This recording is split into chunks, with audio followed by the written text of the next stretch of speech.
So I'm speaking this year at the Procurement Australia conference on the topic of modern slavery, which will go into the recently brought in legislation regarding eliminating modern slavery in businesses' supply chains and council supply chains as well.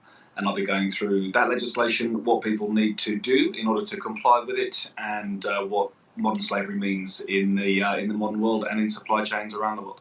Firstly, in relation to modern slavery, how can they address the legislation best? So as in, what is it that they should start with? What does it mean?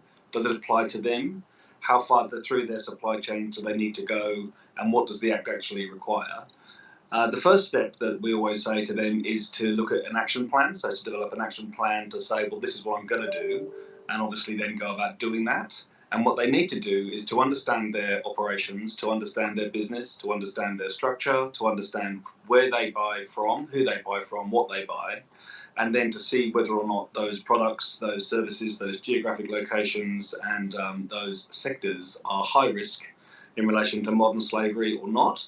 And really, with modern slavery, we're talking about forced labour, both in Australia, which surprises people that it does exist, but it does.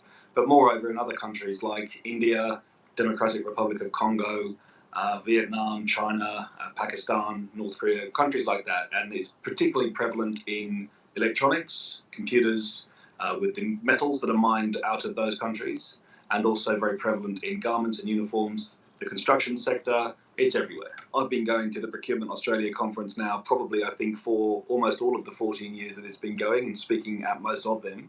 And it's a very diverse group of people from around the country. It enables people to network, to get to know people in the same industry as them, to share experiences and challenges and learn from them, as well as obviously getting a great deal from the content and from the presentations. And the agenda this year looks great, just like it has every year.